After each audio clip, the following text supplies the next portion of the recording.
AEDPA, and the PLRA.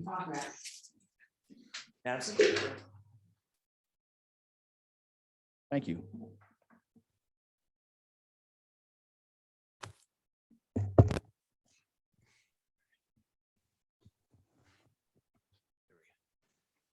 Good afternoon, everyone. Hi.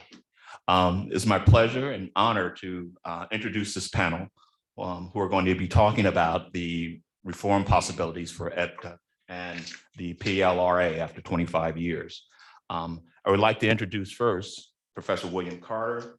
He is a professor of law at the University of Pittsburgh, and he has written extensively on civil rights issues.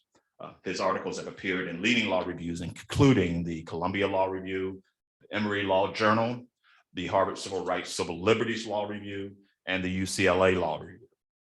Previously, he was Dean of Pittsburgh, and Professor Carter has also taught at Temple University and right here at Case Western Reserve University, and has won numerous teaching awards and is also an alumnus of this wonderful institution. So we're proud to have you back, and welcome back, Professor Carter.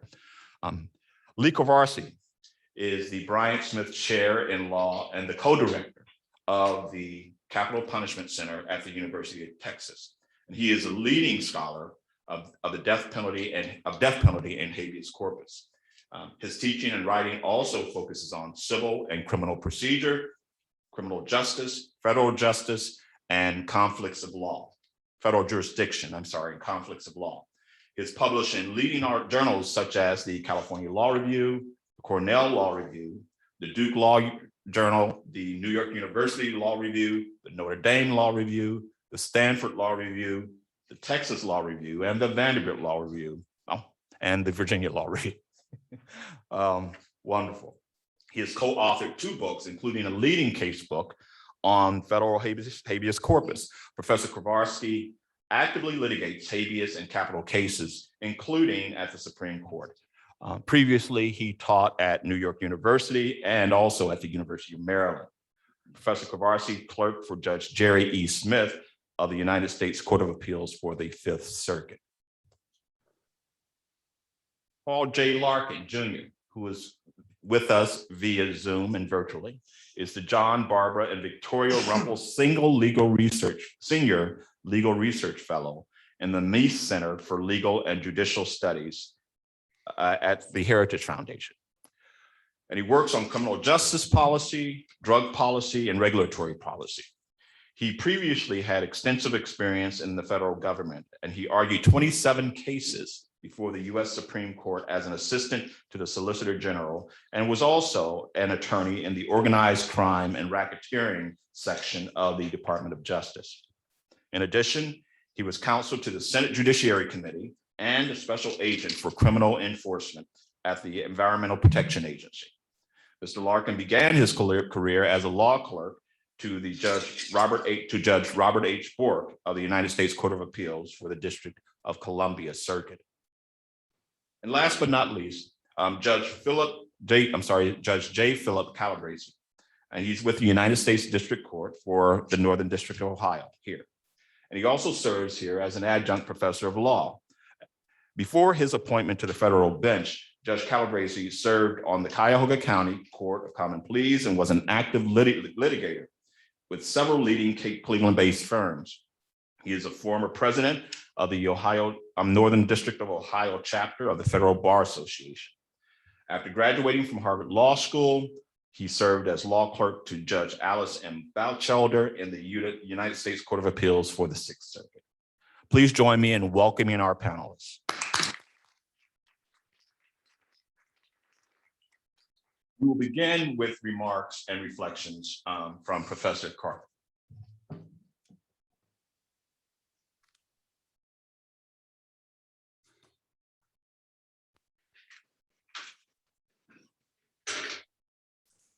Thank you, Brian. Can everyone hear me okay? If you saw a slightly startled look on my face, I thought it was because I was going to go last rather than first, but that's okay. Nope, that's completely fine. So you owe me a cup of coffee. So it's good to be with you all. I'd be remiss if I didn't just mention a couple of things in passing before getting to the substance of my remarks, first, I want to thank the law review and all the students who did all the work to pull this together. I know that there's a lot of behind the scenes effort that often is not seen by those of us who just show up and talk.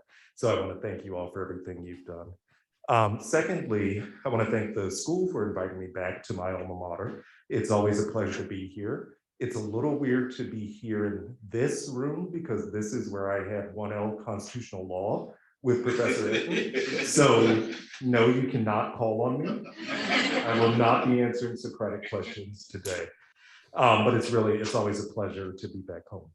So I want to spend a little bit of time talking you through this piece that I'm working on.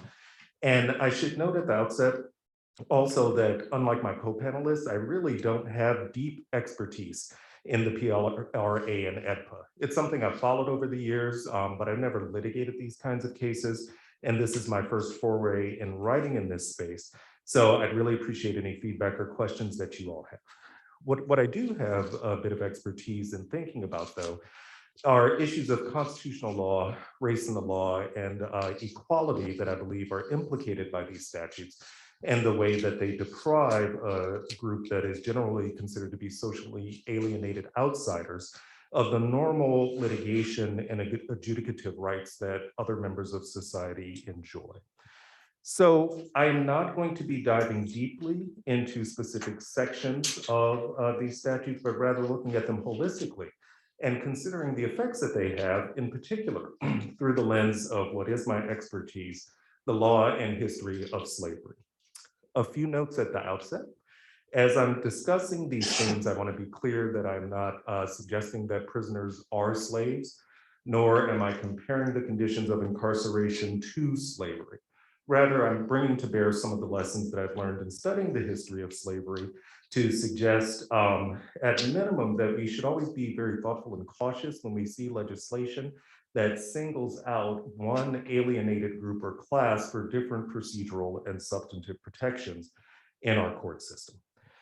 As you all probably know, the PLRA and AEDPA impose a variety of constraints on what I will call adjudicative speech by incarcerated persons throughout my talk today. Those limitations may not at first blush be unusual, and indeed, limitations on litigation, whether out of concerns for frivolousness or otherwise, are not unusual. And the entire body of federal practice and procedure regulates the kinds of speech that can occur in litigation. So my point here is not that regulating litigation in and of itself is necessarily troublesome. As I mentioned, though, the way that the PLRA and AEDPA operate is troublesome, especially when viewed through the lens of history. So as relevant to my talk, a few provisions that are pertinent in these statutes are ones that limit access to the courts by requiring the payment of filing fees, even by indigent incarcerated persons, that impose a strict limitations period of 1 year for habeas claims under AEDPA, that strictly limit the filing of multiple habeas petitions, that impose various limitations on federal court habeas review of state court decisions. And as to the PLRA, provisions that cap attorney's fees in a manner that many scholars have suggested diminish the willingness of counsel to represent incarcerated persons or affect the quality of the representation by those attorneys who do so. In sum, these statutes achieved their goal, which was to deter and to limit federal court litigation by incarcerated persons. I and other scholars would suggest, though, that in addition to that instrumental goal, there seems to have been at least another effect and perhaps an intent.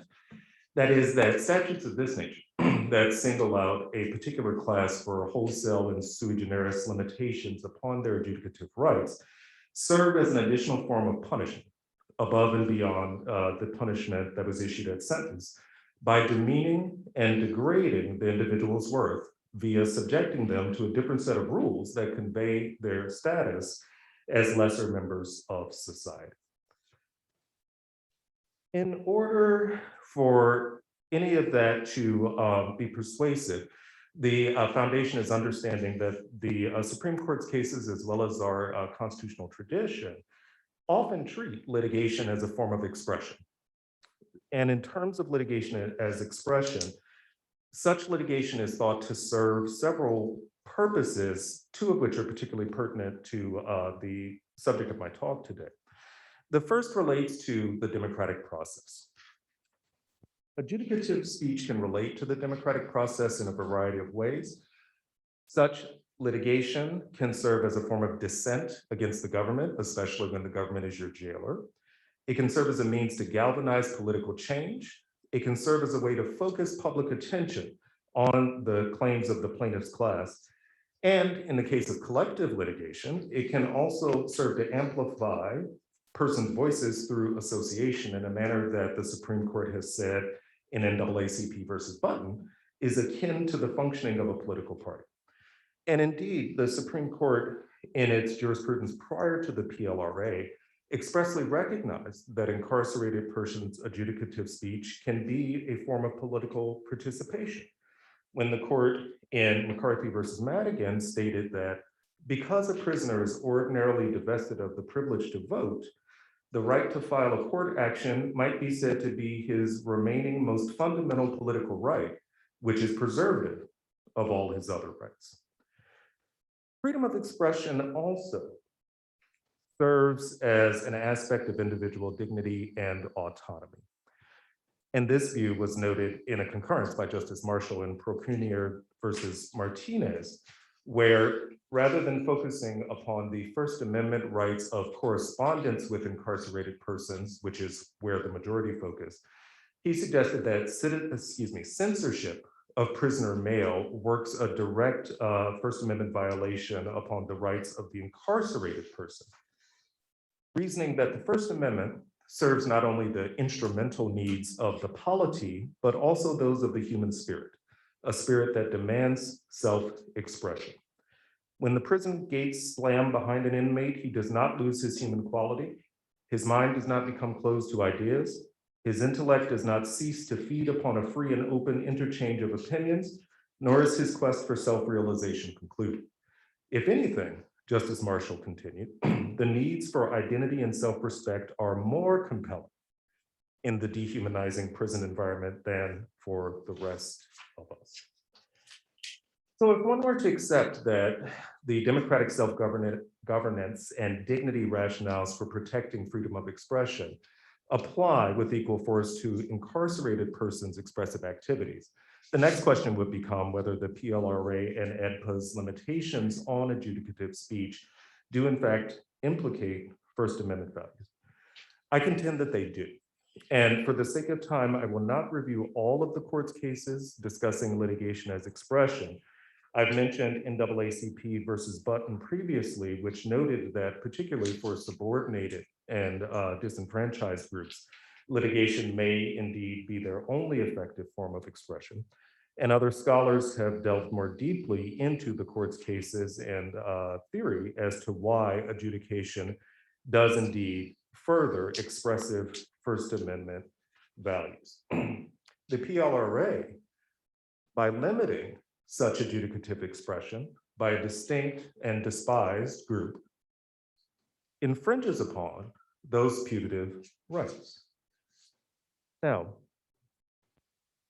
the area where I mostly have engaged in study deals with the history of the law of slavery. And again, I'll be fairly brief for the sake of time, but I would note that my 20 years or so of writing in that area have led me to be very suspicious whenever I see legal rules that categorically limit outcast groups' access to and use of the judicial system. I want to hasten to reiterate, I am not suggesting that incarcerated persons are slaves, nor that incarceration is slavery. Rather, I'm speaking more systemically about the rule of law.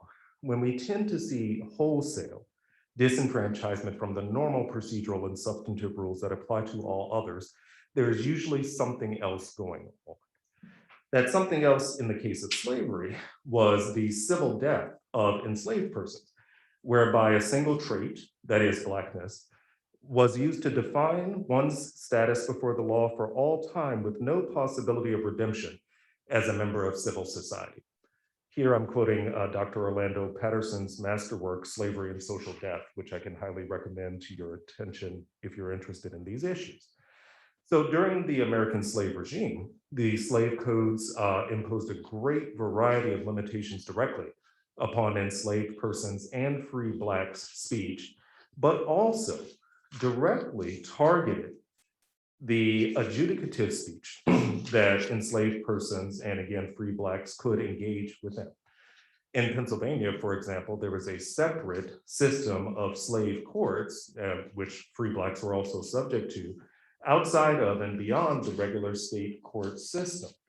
In addition, provisions of the state slave codes limited adjudicative expression by disallowing the testimony of slaves and free Blacks in cases involving whites, as nearly every southern state and many northern states did as well.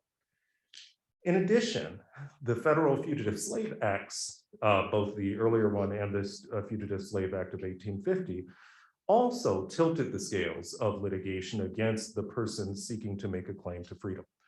Frederick Douglass famously in his What to the Slave is the 4th of July speech, described how the Fugitive Slave Act, in his view, expressly silenced the adjudicative speech of the person claimed as a slave, while privileging the adjudicative speech of the putative slave owner. So Douglass noted that under the Fugitive Slave Act, quote, "The oath of any two villains is sufficient to send the most pious and exemplary Black man into the remorseless jaws of slavery. His own testimony is nothing. He can bring no witnesses for himself, and the minister of American justice is bound by law to hear but one side, and that side is the side of the oppressor." Douglass made these observations because the Fugitive Slave Act of 1850 expressly provided that the putative slave's testimony was inadmissible in evidence, whereas the putative owner could establish a claim of ownership upon the presentation of any satisfactory proof of any kind. The history that I recount here, at least in my view, rings hauntingly close in some ways, particularly to Edpa's restrictions on habeas claims by incarcerated persons who are seeking to establish their entitlement to freedom from incarceration. There are, of course, many, many substantive differences between the Fugitive Slave Act and Edpa, not the least of which is that there would, under Edpa, have been some predicate adjudication through the regular court process of the person's status. Nonetheless, these statutes, like the slave statutes that I mentioned briefly, operated to create a cycle of othering, civil alienation, and lesser procedural and substantive rights, which further contributed to the relevant group's invisibility to our legal system, which then rendered them yet more distant from civil society and presumed to be due only lesser legal protections than others. The last substantive point I'll make, and I'm looking toward my timekeeper because you have a law professor with a microphone, so this could go on for a very long time. Thank you. The last substantive point I'll make is this. One thing that's striking to me as someone who studies not only the law of slavery, but also studies and teaches First Amendment law, is how far the restrictions on adjudicative speech that the PLRA and Edpa impose depart from the normal First Amendment rules.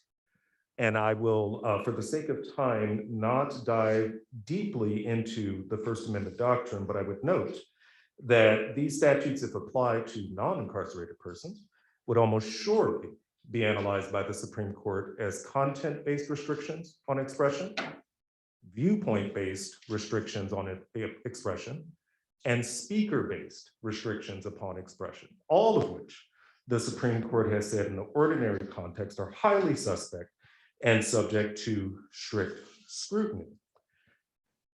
The degree of departure from the ordinary First Amendment rules also signals to me, given the history that I mentioned earlier that I've been engaged in studying for a while, that we, society, the legal system, courts, etc., have chosen to apply a different set of constitutional standards for the rights of incarcerated persons than any of us would accept if applied to us. And I would also note, one thing that is interesting is that the court, at least in some contexts, has more recently become even more speech protective than it had been historically. So a quote that I can share with you, which I have at the beginning of this draft paper, is this.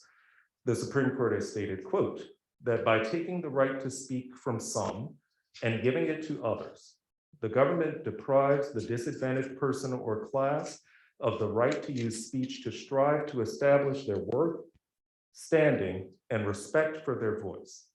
One might expect that ringing declaration of the autonomy and dignity interests of free expression to occur in a case involving a historically subordinated class.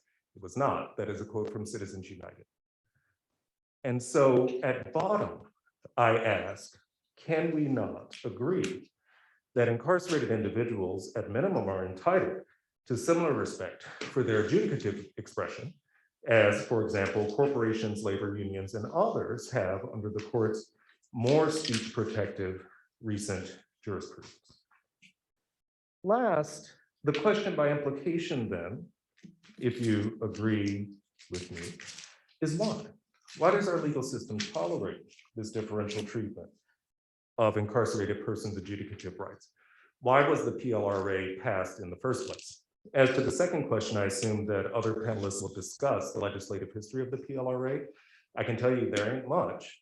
It was done as a rider to a bill after previously having failed to pass. And the legislative history is based on anecdata, a couple of stories about some prisoners engaging in frivolous litigation. Now, to be clear, I am quite aware that frivolous litigation exists. I am also acutely aware from my colleagues who are judges that having to manage such frivolous litigation clogs the dockets from other claims that may indeed be more meritorious. The question, though, is, do we have reason to think that the claims by adjudicated persons tend to be frivolous at a greater rate than other members of society? And I will let others who have greater expertise discuss that. The bigger picture question, though, is not only why were these statutes adopted, but why do we tolerate them? And my answer, unsurprisingly, goes back to the beginning. We tolerate them, even though they would be rejected in nearly any other context, because we believe that incarcerated persons are separate, they are different, they are socially and civilly dead, they do not have, nor are they entitled to, similar rights to the rest of us. And I would simply disagree with that premise. It is not to say that all restrictions on litigation, or even indeed all restrictions on incarcerated persons' litigation, are improper or constitutionally suspect. I do believe, in the context at least of our prison system, which entails a large, racialized, near permanent undercast, unable to overcome its alienation from civil society, that we tolerate these restrictions because of that status. And I believe that if we could extend a bit more legal, personal empathy toward incarcerated persons and see ourselves in those persons' shoes, we would not tolerate similar restrictions. My time has passed. Thank you for your attention. I look forward to hearing my other panelists' contributions. Thank you.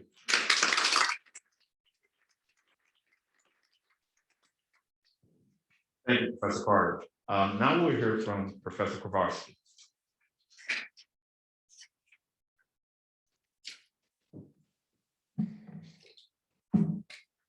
My own time up there.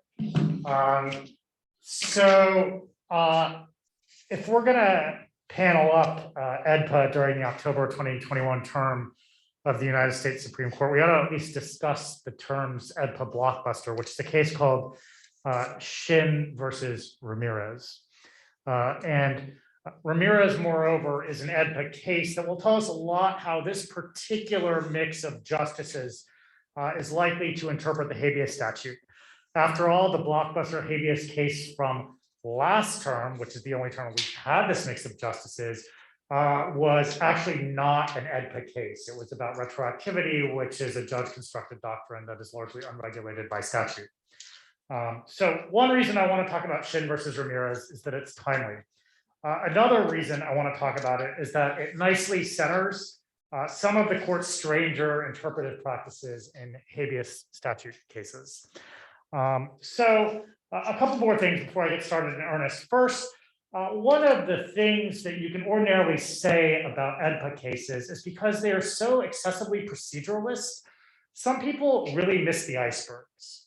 And this is a case where, although it is excessively procedural in terms of the way it sounds and in terms of the way the question presented is phrased, it is a case with extraordinary implications for the way that we enforce the Sixth Amendment. This is a wolf in sheep's clothing. The second thing I'll mention just relates to my own qualifications in that I come to this material not just as a professor who writes casebooks and articles about this, but also as somebody who is deeply, deeply embedded in litigation efforts. I've probably either consulted on or directly represented somewhere between 50 and 60 death sentence capital prisoners in their post-conviction proceedings. And so I know about this from an academic angle, but also very, very much from a practical angle. And I guess the third thing I'll say is this conference was originally scheduled to be after the oral argument in the case, which was supposed to be on November 1st, but then the SB 8 stuff happened and it got bumped to December. And so my talk today is going to be a touch more prognostic than I originally planned. So it's going to be hard to have a discussion of why the case is important without understanding what the case is. So I guess I'll start there. Now, the legal issue in the case takes a little while to unpack, but it's the question involves a really, really crucial way of enforcing the Sixth Amendment right to effective assistance of counsel. Now, the Sixth Amendment right to effective assistance of counsel is a difficult right to enforce because so much information relevant to the enforcement of that right is unavailable to the trial judge and also unavailable to the judge on appeal.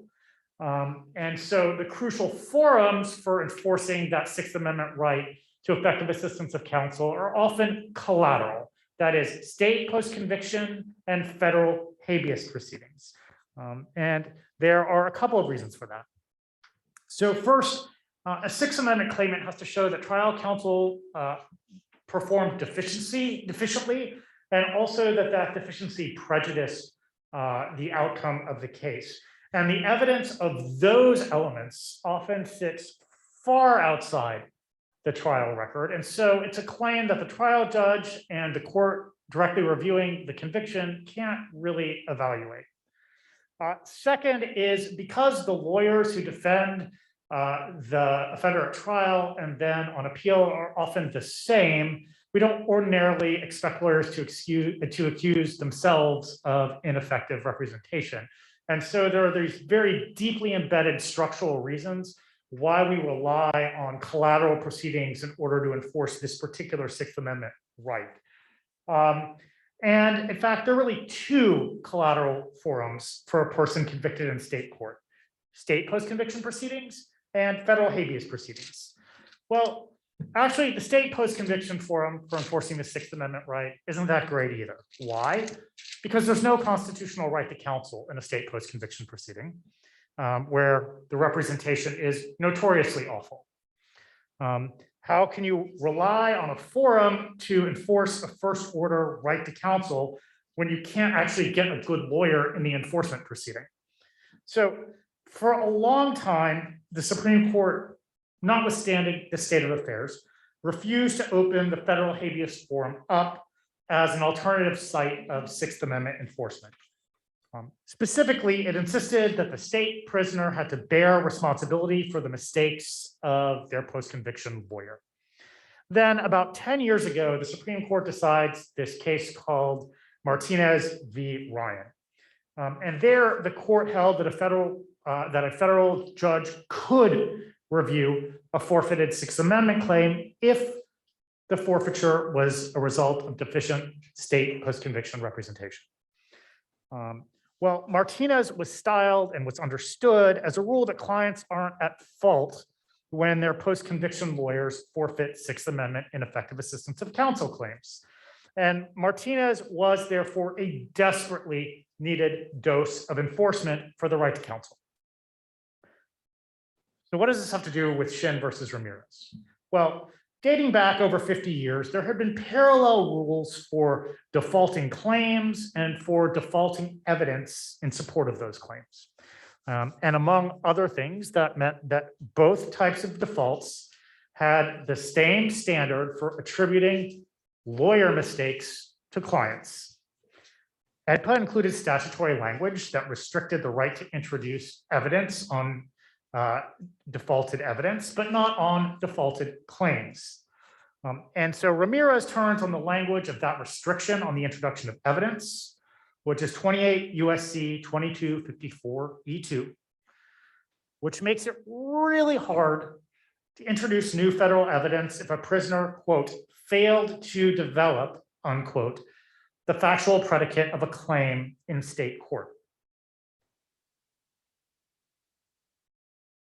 Well, Arizona now argues that although Martinez might allow federal courts to entertain the right to counsel claims on the merits, 2254 E2 should bar the prisoners from supporting that claim with any evidence.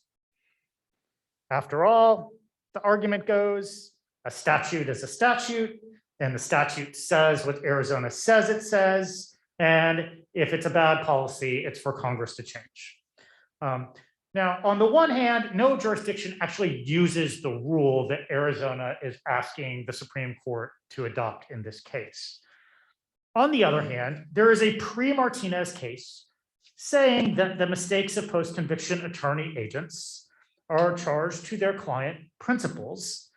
And this is a court that is extremely hostile to federal habeas relief. And so here we are. That's the state's position. So what's the prisoner's position? Well, Ramirez and Jones, it's actually consolidated cases, they say that the rules for attributing attorney mistakes to clients are the same, whether you're talking about claim forfeiture or evidence forfeiture. And the refusal to acknowledge that symmetry produces absurd results, and it is also inconsistent with the statute.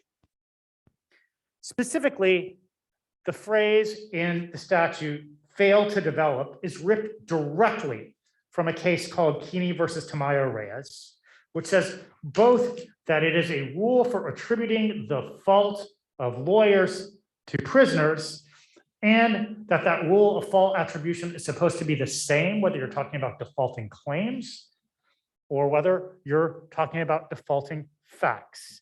In other words, this is actually a situation where the prisoners have quite a strong textualist argument. So there you are. And to sum up, Shin versus Ramirez is about the meaning of 28 USC 2254 E2, which restricts the use of evidence not presented to state courts. In this litigation, you have both sides arguing that statutory text favors their interpretation. A decision in the state's favor would be a declaration that Martinez was stillborn, insofar as it recognized a court's authority to decide a claim, but not any power to take supportive evidence and support thereof. And in so doing, it would be a dramatic setback for right to counsel enforcement, which is a bedrock right of criminal defense. So why do I think this case is a nice lens to use to look at AEDPA? Well, there's a couple of reasons. First, I will explain that by making the assumption that the state wins. And I think you can expect a state to win if and only if the court sticks to its stranger interpretive practices in the AEDPA cases. So first, the state's case is premised on a sort of mindless purposivism. You've heard it before. The judges in here will all nod in recognition. And AEDPA must be interpreted to promote comity and finality and federalism. And the reason given for that proposition is always a citation to some earlier case, which cites a case before that, and a case before that, and so on and so forth. It's turtles all the way down. I don't understand this interpretive claim at all. AEDPA certainly restricted habeas beyond what prevailed before the legislation, but the fact of such restriction doesn't tell you how much more it restricted the habeas remedy. All the garden variety objections to purposive interpretation apply. First, statutes reflect animating purposes and they reflect limiting purposes, and which purposes are supposed to control. Second, how exactly do you attribute intent to the result of group decision-making. And even assuming that you think that statutory purpose can be an intelligible interpretive guide, what's the theory that such conditions are present here? There's no textual reference to statutory purpose. If you actually look at the legislative history of the statute, the median vote at each crucial point of the legislative process was secured by making the provisions more moderate, not by making them more restrictive. And even if you could extract a purpose from the AEDPA amendments, that purpose would coexist with the purpose of incumbent text, which was clearly purposed to facilitate remedies. In short, I think the exhortation to interpret the statute with a purpose to restrict relief in closed cases is simply a made-up decisional presumption that has had devastating effects on the enforcement of constitutional rights. And you can see that potential here. The principle that AEDPA should be construed to promote comity and finality and federalism is invoked by Arizona no less than 9 times in its briefing. In each instance, there's no real discussion of where that presumption comes from, other than a citation to some other case that says it's there. And in each instance, it is invoked to suggest that the prisoner should lose close cases. The second reason why I think Ramirez is typical of post-AEDPA litigation is that it involves an absurd and empirically unsupported claim about prisoner behavior.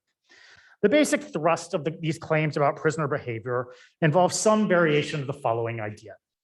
Unless we adopt this state-friendly rule, it will allow sophisticated prisoner litigants to benefit from some strategic delay by withholding arguments at upstream phases of the criminal process. Well, I have 3 big observations. First, if you actually think about the matrix of incentives that state prisoners face, none withhold evidence in support of a claim, hoping to assert it in a later forum. The risk absolutely swamps the reward. Second, there's just never been 1 iota of empirical support invoked to support this idea. And third, if you are found to deliberately withhold a claim or deliberately withhold evidence in support of a claim, then you fall outside of the excuse doctrine anyways. Nevertheless, this imagined theory of sandbagging has underwritten a great many restrictions on the habeas remedy. And because the court always seems to latch onto this argument, the state makes it repeatedly here. So in conclusion, if you want to understand what AEDPA is doing to our regime of constitutional enforcement, watch Shin versus Ramirez. It's a much more important case than people realize. And if the court uses the same odd interpretive practices that it usually uses, then it's going to absolutely wipe Martinez off the map. And if it does that to Martinez, wither the 6th Amendment.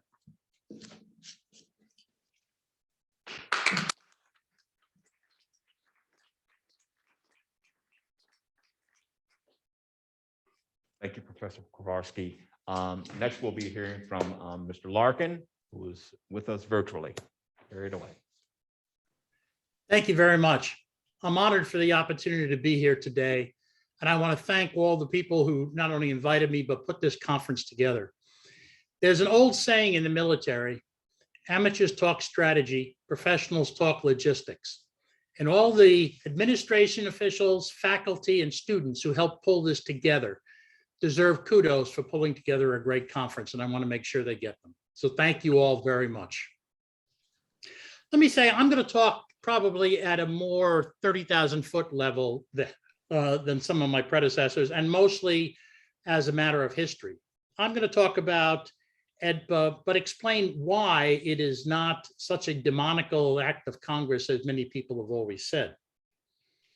Let me start with the history. The background is this. At common law and in the early history of the United States, the only issue that could be considered on habeas corpus was essentially one of jurisdiction. Did the court have a colorable claim of jurisdiction to issue the judgment in this case? Now, why was that the guarantee? It's because essentially the basic guarantee of Article 29 of Magna Carta was that you couldn't be thrown in jail just because the sheriff disliked you. If he did, he had to wait till you committed a crime and find a way of proving it. Because if you were convicted of a crime by a court that had jurisdiction, you couldn't challenge that on habeas corpus. If you were convicted of a crime in a court that had the sheriff's brother-in-law who was never appointed as a judge, then yes, that's not materially different than the sheriff just throwing you in jail himself. Now, over time, beginning late in the 19th century, the Supreme Court gradually expanded the scope of habeas jurisdiction. The first major expansion was in the Siebold case, where the court said that you can raise on habeas corpus the claim that a statute, that is the statute under which you were convicted, is unconstitutional. An eminently sensible decision, since if the statute underlying your conviction was unconstitutional, it was the same as if you'd just been thrown in jail without being convicted. Then the Supreme Court started looking at what amounted to a trial, at least a trial as we know it in Anglo-American history and particularly American. In Frank versus Mangum, the court said that a mob-dominated trial is not a trial. It's really nothing much more than a slow lynching. And the Supreme Court had made clear in the 19th century that the people involved in lynchings could be prosecuted under federal law for violating the defendant's civil rights. So it's quite clear that that was also an eminently reasonable case. Then in Mooney versus Houlihan, the court expanded it again.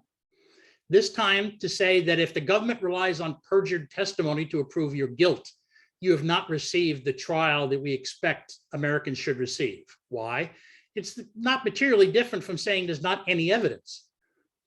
Finally, in Brown versus Mississippi, although not a habeas case, the court held that the use of a coerced confession was unconstitutional. In fact, in that case, the defendants were brought into court still showing the marks on their necks and backs from where they had been hung and whipped until they pled guilty. So that itself was not also remotely the sort of trial that anyone would expect. The third expansion occurred, however, in the 20th century when the Supreme Court started to incorporate the Bill of Rights provisions against the states. That was a rather remarkable transition because previously there had been no such guarantees applicable to the states. And particularly in the case of the Sixth and Eighth Amendments, it had a great effect. The Sixth Amendment, because that is the trial rights provision, and the Eighth Amendment, because that deals with sentencing. So what you had, in essence, was the ability to raise constitutional claims, not only on direct appeal, but now in habeas, after a decision in 1953 called, Brown versus Allen. Brown versus Allen was the first time the Supreme Court went out of its way to say that any federal constitutional claim could clearly be raised on habeas corpus and would be reviewed de novo. It's a very controversial decision for a host of reasons, most of which are laid out nicely by Paul Bator in a Harvard Law Review article. But what it effectively did is allow the federal system essentially to be a forum for the relitigation of every claim that a prisoner had made in a state court, even if it had been reviewed and rejected by a state appellate court. Now, that may not have been a big problem until around 1972, but in 72, the Supreme Court then, for the first time, put restraints on the state's imposition of capital punishment in a case called Furman versus Georgia. The result was a flurry of litigation ever after that, particularly after 1976, when the Supreme Court said that capital punishment was a legitimate and lawful penalty. The result was now you have the opportunity to litigate every claim that had ever been raised before in one time or another, not just in state court, but in federal court. Oh, and yes, capital cases are a classic example of why a defendant, or with or without his counsel, might want to sandbag.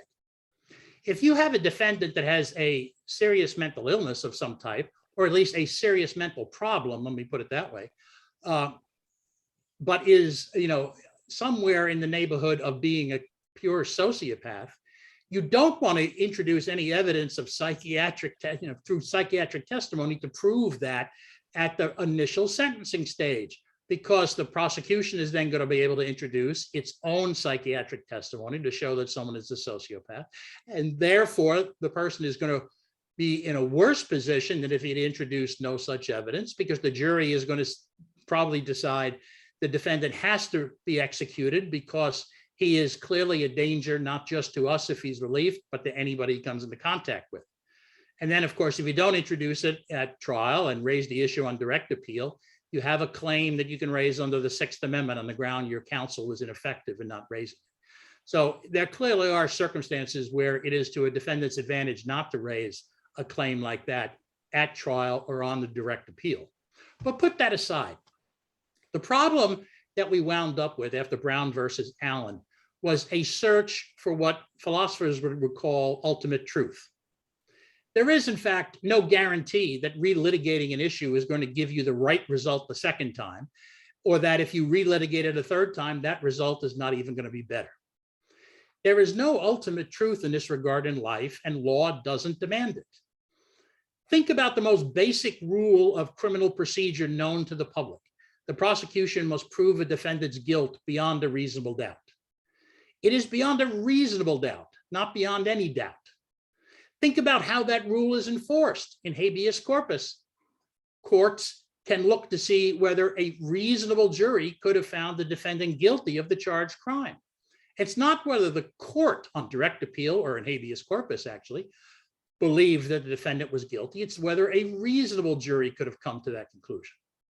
Look to the question then also as to how the due process clause relates to the decision by people who are integrally involved in the criminal or penological process, but are not actually involved in the trial necessarily.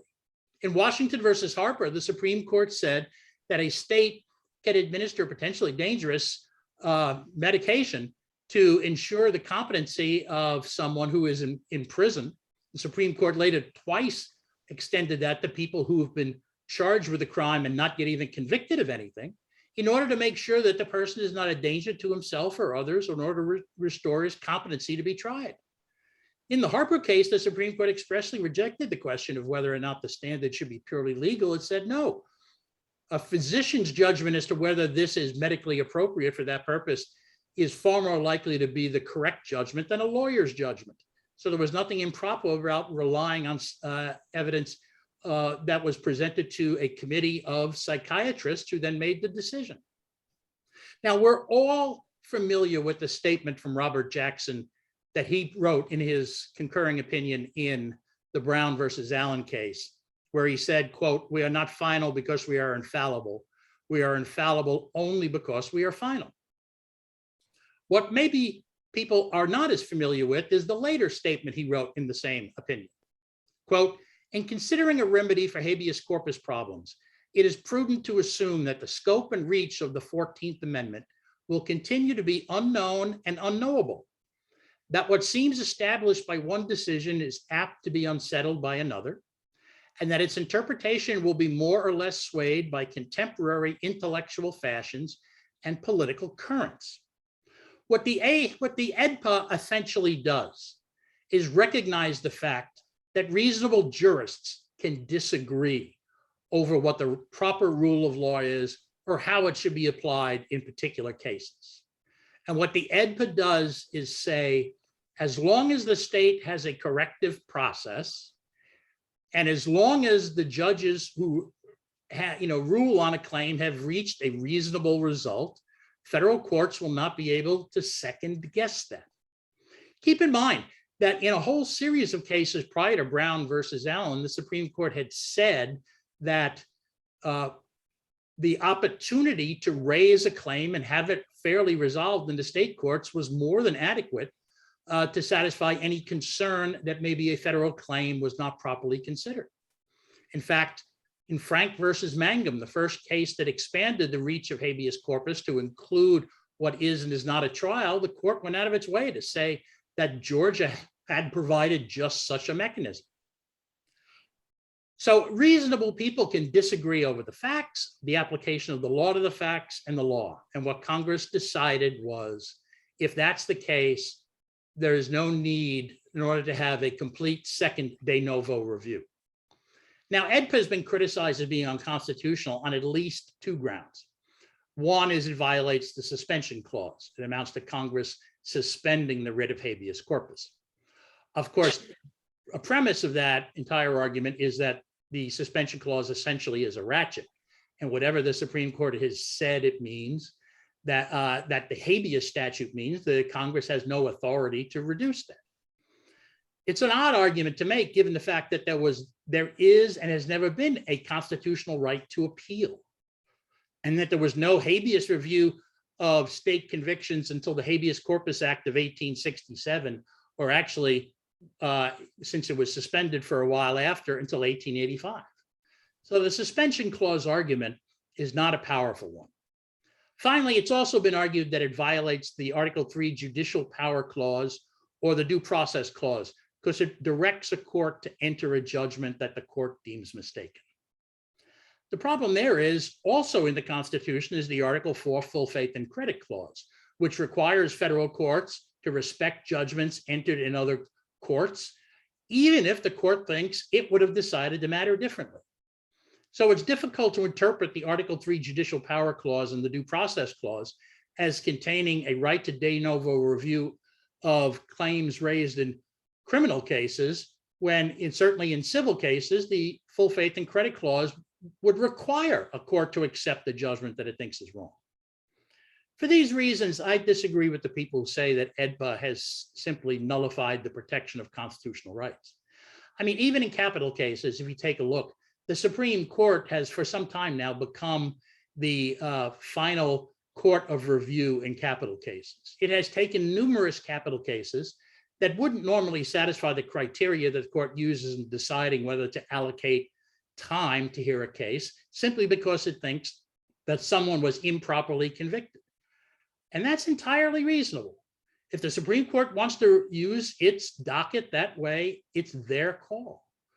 The Supreme Court has tried to make sure that people are not executed who have received fundamentally unfair trial proceedings. But Congress had decided that's enough. And Congress has that authority. So it seems to me that while people may disagree with the approach Congress took, it is by no means an illegitimate effort at trying to regulate the use of federal judicial power. Thank you, and I'm glad to answer any questions people have.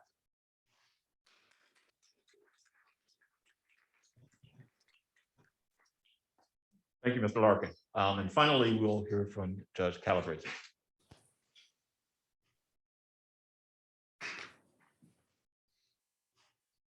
Well, good afternoon, and I'll just start by echoing the comments of my co-panelists, thanking everyone for all the effort to put the conference together, the symposium, and happy to be a part of it. And I think I have far less to offer than all my co-panelists, but here I am all the same. So I'm gonna, on the topic of reform, I have one very modest proposal to present this afternoon. It's very modest and it grows out of a personal experience that I've had a number of years ago and thought about and reflected on for quite some time. But I want to start by putting it in a little bit of perspective. First, my experience with the statutes that bring us together today is completely non-existent with respect to the PLRA. So I truly have no views on that whatsoever at this point, and will defer to others to the extent there's discussion or questions about that. With respect to EDPA, my view is really this. I still approach that statute more as a practitioner than a judge at this point. I've been on the federal bench now for just under a year, and I've certainly ruled on a number of habeas petitions, but my experience really still grows much more out of my experience in practice litigating habeas cases. Now, my experience pales in comparison by a long shot, but I did manage, I'm quite proud to say, to win some habeas cases, more than one even. But I can count those on one hand.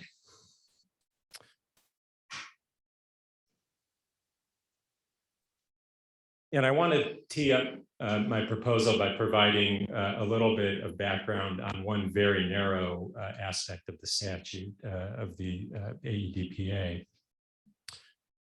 So just bear with me for a moment and I'll give you the context. In 1995, the Supreme Court decided a case called Schlup v. Delo. In that case, the petitioner, the habeas petitioner, had been convicted of stabbing a Black inmate to death in a very racially charged incident in prison. He was serving a sentence on another offense. He was sentenced to death. The conviction and sentence rested entirely on the testimony of 2 corrections officers. There was no physical evidence that connected Schlup to the crime. There was no forensic evidence. His defense was that he was actually innocent, that he had nothing to do with the incident that resulted in the death of the inmate. After his conviction, new evidence emerged, and his position was that that new evidence supported his claim that he was actually innocent. That new evidence actually consisted of transcripts of interviews that were conducted in the days immediately following the death of the inmate. And his view was that they bolstered his claim that he was not in the area of the prison at a time when he could have committed the offense.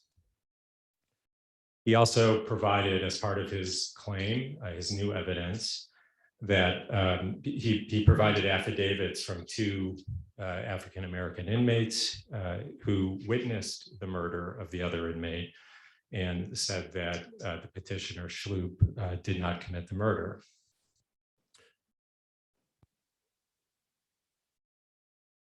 In the case that resulted in the Supreme Court's review in 1995, it was Schlup's second habeas petition. He was not able to raise these arguments based on this new evidence because it did not exist at the time of his first habeas petition. It only came to light later. And consistent with what you've heard about the kind of procedural complexities in proceduralization of the statute, that's a pretty important detail in the case. And based on the new evidence, the transcripts that emerged and the like, in his second petition, the petitioner sought to raise claims about Brady violations and ineffective assistance of counsel. Because he had not raised these claims and evidence in his first petition, he was not able to pursue them in a second under the governing law at the time. There were some exceptions to that that did not apply, and the argument in the case ultimately was over whether one of the exceptions, the fundamental miscarriage of justice exception, applied and allowed him to bring the claims.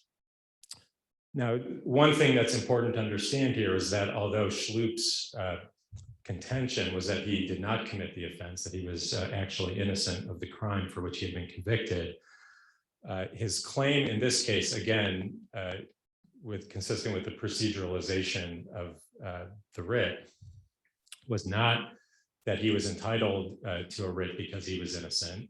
It was that because he was innocent, he was entitled to bring his Brady claim and his ineffective assistance of counsel claim. So it's a procedural argument for procedural review to get at the constitutional violation or constitutional rights at issue. So on review, the Supreme Court formally held that a petitioner who is sentenced to death and raises a claim of actual innocence to avoid a procedural bar to review on the merits of a constitutional claim must establish that it is more likely than not that no reasonable juror would have convicted in light of the new evidence. This standard, the Supreme Court held, requires a stronger showing than prejudice, but a lesser showing than proof beyond a reasonable doubt. Or I'm sorry, but a lesser showing than clear and convincing evidence that he would have been acquitted. So the issue that I have arises in the wake of Schlup. I think it's often important when discussing these claims to take a step back for a moment and focus on the real people involved. And so I'll do that and step back into my proposal. So in 1995, the Supreme Court holds that Schlup can proceed with his claim based on his argument of new evidence that supports his claim of actual innocence. The following year, he was granted a writ of habeas corpus. He was proceeded to a second trial in 1999, and on the second day of that trial, pled guilty to second-degree murder, and so avoided the death penalty that way, but did ultimately plead guilty. So my proposal actually grows out of my representation of a gentleman named Alfred Cleveland. Alfred Cleveland was convicted of murder, first-degree murder in Lorain County. The murder took place in the early 1990s. He was convicted 3 years later in 1996 at a trial based on the testimony of one witness. I'm here to tell you that Mr. Cleveland, after his conviction, was sentenced to life in prison, and he did not commit that offense. He was factually innocent of the crime. What's more, to jump ahead a little bit, my co-counsel and I in the case were able to prove that at the time of the offense, at the moment it happened, he was in New York City, not in Lorain, Ohio. I got involved in the case after the court on which I now serve denied him a writ of habeas corpus on statute of limitations grounds. The Sixth Circuit reversed on the basis of a Schlup showing that he had made a colorable claim that he was actually innocent, and was then able to proceed to raise substantive claims of constitutional violations in the case. That's the point at which I got involved. And my co-counsel and I investigated the case, presented evidence and arguments in a federal habeas corpus evidentiary proceeding in 2013. That's the proceeding at which we were able to prove, in my view, my co-counsel would agree, that Mr. Cleveland was in New York City on the night of the murder, just flat out had nothing to do with it. We lost that case. The district court denied the writ. And much to my surprise, we were not able to appeal. The AEDPA requires an inmate to secure a certificate of appealability. That's in section 2253C of the statute. That I knew. I figured we would get a certificate of appealability to raise those claims at the Sixth Circuit. We did not. We litigated that at the district court level, at the Sixth Circuit en banc, and in chambers with Justice Kagan, and lost at every step of the process. So although my client had, according to a ruling of the Sixth Circuit, made a colorable showing that he may actually be innocent of the offense for which he was serving a life sentence, there was no right to review that determination denying the writ. Whether you agree or disagree with the evidentiary showing that my co-counsel and I made, in my view, I thought then and I think now that there ought at least to have been a forum to have a second look when a claim of actual innocence is on the line. But it's not just the claim. Again, it's important to understand that a court, and in this case, the Sixth Circuit, had so found that there was a colorable showing. So in the wake of that experience, I've thought that a simple proposal would be to waive the certificate of appealability requirement once you've passed through the Schlup gateway. That petitioner would then have the right to appeal to the same extent as a respondent who does not prevail in habeas proceedings. That's the concept. I've actually, for some time, played around with some language. I do have a slide with the language. Not sure how to bring that up. So this is section 2253C in its entirety. The language, which I'm not wedded to, I've played around with a few different versions, is underlined to add in there. In order, upon the denial of a habeas petition, to proceed to the Court of Appeals, a petitioner has to make a substantial showing of the denial of a constitutional right. And so my intent really would be simply to say that if you've gone through the Schlup gateway, if a court has already found that you've made a showing of actual innocence, that requirement is waived. I think it's a very modest proposal, as I indicated at the outset. At one point I looked, I haven't in a few years, but there are not that many claims that go through the Schlup gateway. It's probably literally a dozen or so that I was able to find over about a 6 or 8 year period. So it's really not that many. So I don't think it's that much of a burden. I think it's a modest step that would recognize that we value claims of actual innocence in our criminal justice system. I think remarkably, there's some question as to whether on the merits, if you're actually innocent of the offense for which you're convicted, that violates the Constitution. So again, the distinction would be if you're innocent and convicted at a fair trial with no violation of your constitutional rights, you may not be entitled to a remedy, but you may be if there was a Brady violation or you didn't receive the effective assistance of counsel or the like. At any rate, that's my proposal, and I'm happy to discuss that or any other issues shortly. Thank you.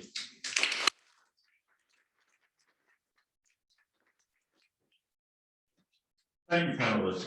Before we get to the audience in the chat Q&A responses, I'd like to spend a few minutes with you to see if you have any reactions or responses to your co-panelists' presentations, any reflections.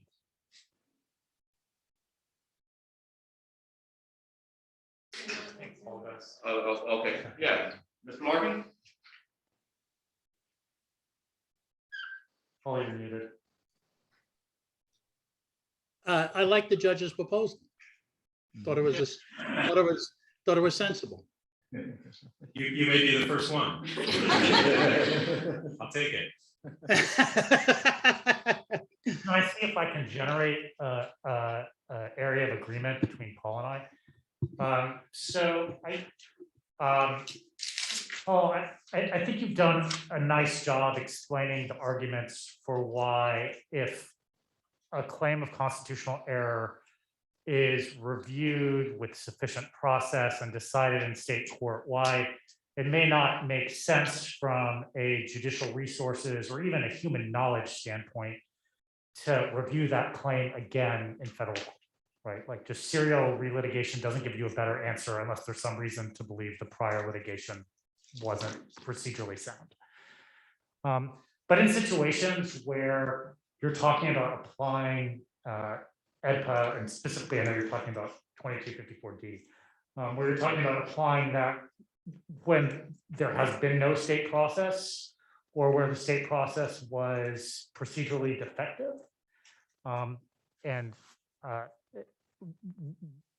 Do you also see a need to relax the relitigation bar a little bit in those types of situations? Well, I'm not quite sure when you say the state process was procedurally defective. If a process prevented somebody from raising an issue, for example, suppose the judge was bribed, and there was no way you could expect the judge to put that on the record at his trial, and there was no way you could find that fact out because the judge was in cahoots with the prosecuting attorney or the lawyers. Yeah, in that case, what you have is a constitutional claim that is so corruptive of what we had at the trial that in essence, you didn't get a trial. Well, I how mean, about, in Tummy versus Ohio, the Supreme Court said the judge can't draw salary based on the number of convictions that he makes. So if the judge can't be paid by the number of convictions, he certainly can't be paid at the retail level for a judgment of conviction in one particular case. That's not a trial. well, I guess let me ask something just a little bit more familiar or typical. Again, I think you've done an admirable job, a good job of, I'm not trying to be damning with faint praise or obnoxious or anything like that. I see your. And I don't take it that way. But the justification you give for barring relitigation in federal court, in my view, that epistemic critique applies when you've had full and fair adjudication in state court. So take a situation where someone has, their defense counsel is an insurance lawyer, right? And then, they don't do any investigations. And then you get into your state post-conviction proceeding, and then you get another insurance lawyer who doesn't know how to file a Sixth Amendment claim. And then the prosecution writes the proposed findings, gives them to the state court, and the state court adopts the prosecution's findings in toto, which is what happens in Texas court quite a lot. And in that situation, do the predicates for the sorts of deference that you're describing in federal court, I mean, do you still want the deference in that sort of situation, or would you concede that in a situation like that, if you were redrawing a new statute, maybe the rules would be a little bit different? Well, the first question is this: did he have a reasonably competent lawyer? If you had a case like United States versus Chronic, where someone was charged for fraud, the fact that the lawyer had practiced in that subject matter field for a long time, even though he'd never had a criminal case, doesn't show that he was incompetent. I mean, that was the argument that Steve Duke made, that the lawyer was essentially incompetent by definition since he'd never had a criminal case before. And it gave rise to a very funny event in the Supreme Court. He made that argument, and then Associate Justice Rehnquist said, well, you can't mean that. You remember what things were like in Alabama when I was a judge. As soon as you got sworn in as a member of the bar, he gave you an entire raft of cases to handle. And then Rehnquist said, I had a whole prison wing named after me.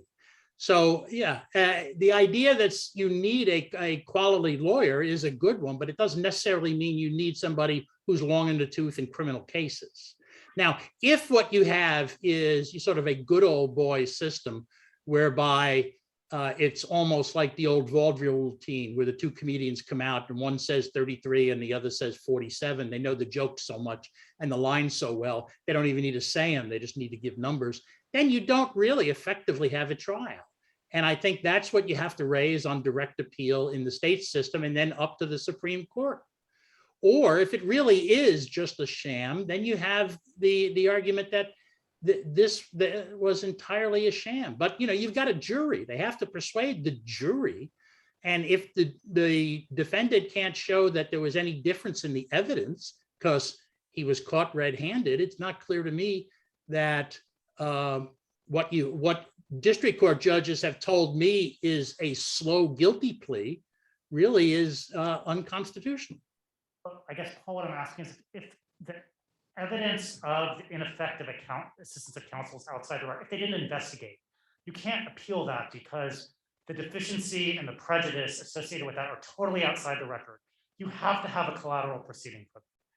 And I just don't understand how we can talk about like, oh, you could have presented this to the trial judge and then appeal it if that stuff is all outside the record, if the principles you're invoking would require an attorney to assert deficiency against herself. I mean, there just has to be a different enforcement regime for that type of thing than for the type of claim you're talking about, which is where you have an opportunity to give it to the trial judge and the appellate judge.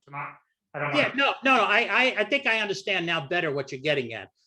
Yeah, I mean, if the government withholds evidence they should have disclosed and you have a Brady violation, or if the lawyer was completely incompetent and didn't do any investigation and the like, then because you have a guarantee that the government won't act that way and the lawyer won't act that way, you should have a vehicle for raising that. whether it's in the states or federal court, as long as you have some vehicle that's satisfactory. If the state gives you a state habeas corpus claim and you can raise it there, that seems to me to satisfy whatever the Constitution would require. Thank you for that exchange. Professor Carter, Judge Calabrese, do you have anything to add? Other issues or other matters that you want to respond to or reflect upon? All right, let's turn it to the audience now. Anyone here have any questions or comments?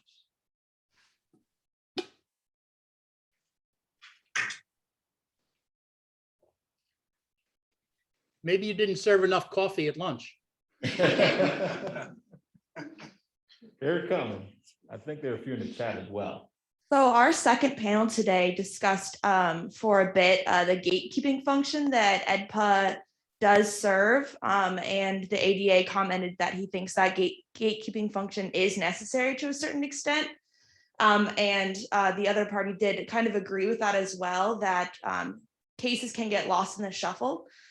So I'm curious, and I think Judge Calabrese's proposal does go to this a bit, but how, when we're looking at reforming EDPA, we can recenter things from looking at the procedures that were and weren't followed to getting to the actual merits of the cases.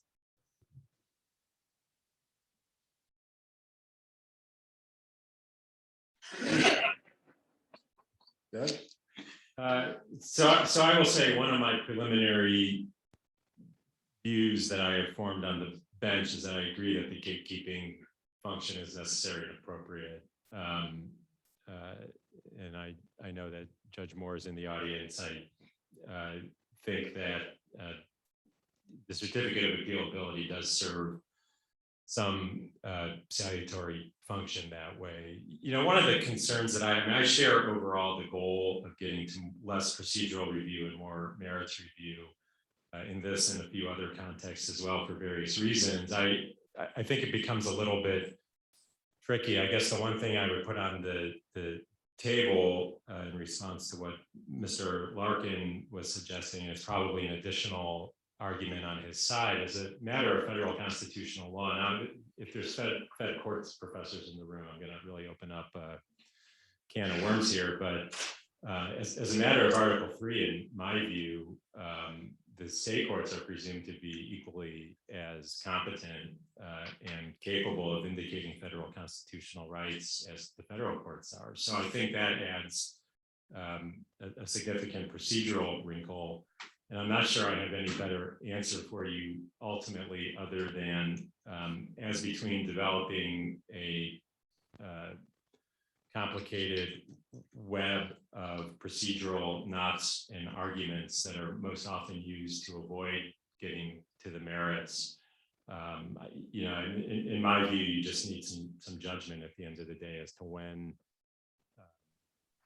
the exchange that we just saw is furthering those interests of comity, federalism, and finality, and when it's being used to avoid review on the merits. Can I add something to that? I've never thought the certificate of appealability issue made a whole lot of sense. In part because the people that wrote it didn't think about how the actors in the system will respond.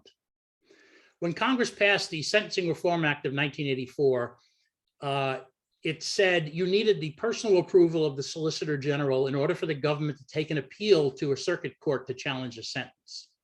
You had 10 days to file a notice of appeal, okay? You couldn't even get the transcript of the sentencing hearing in 10 days.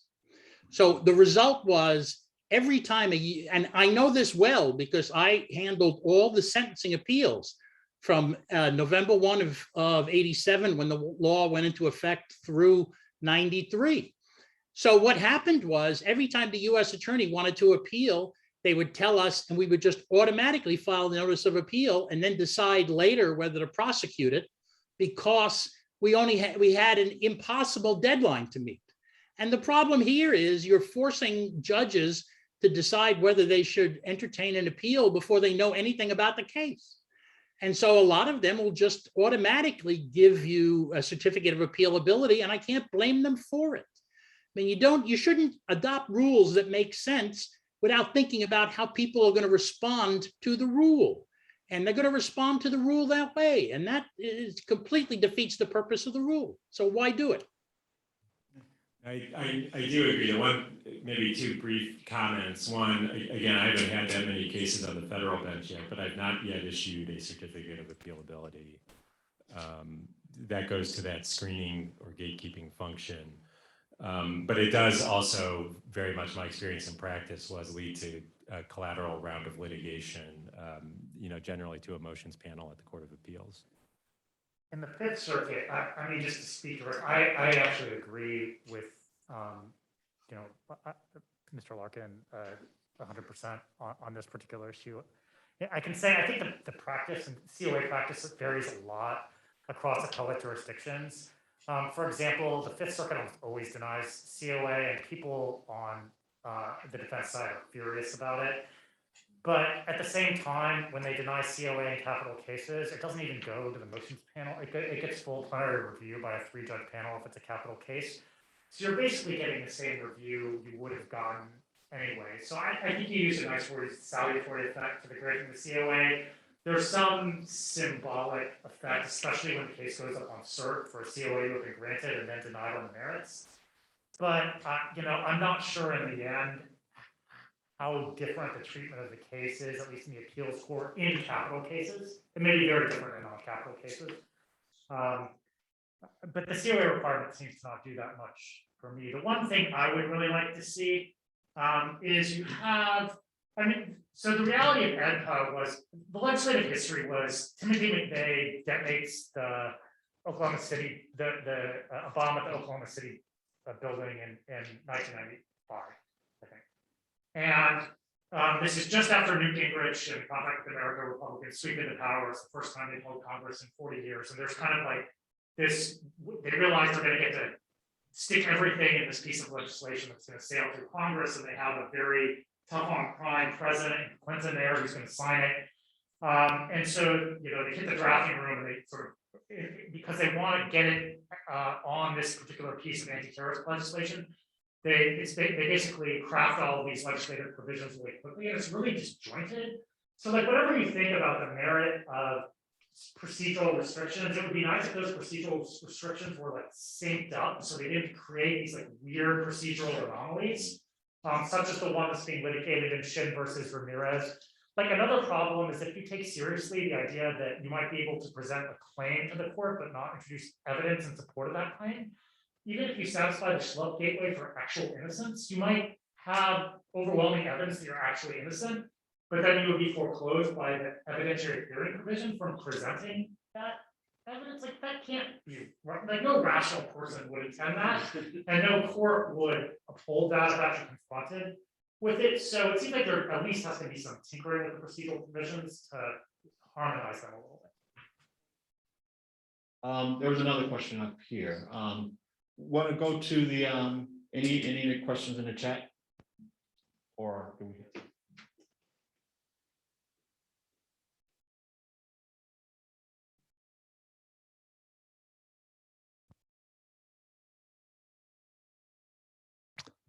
This question was submitted when Professor Carter was doing his presentation, but it could be for anyone.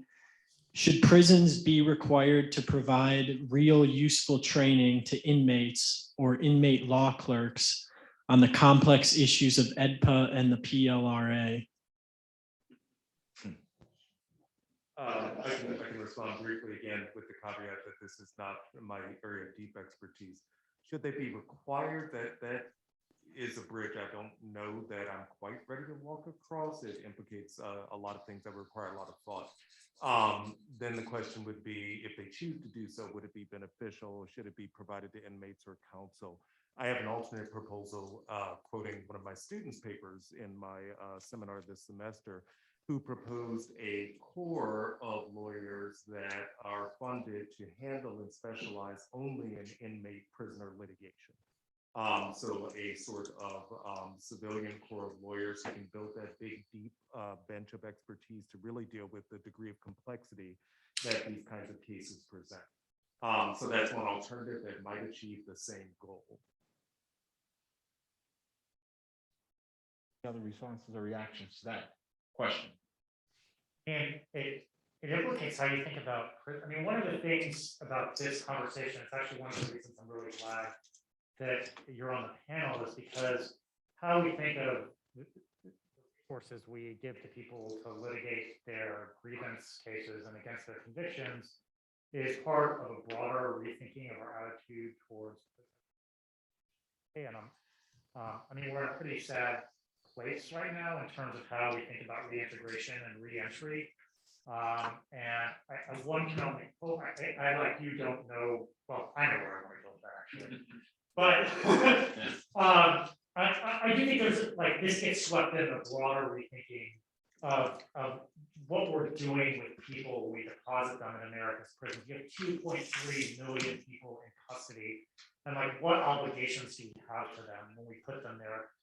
Not just to treat them well and keep them alive while they're there, but to facilitate their reentry into society. And those questions are related.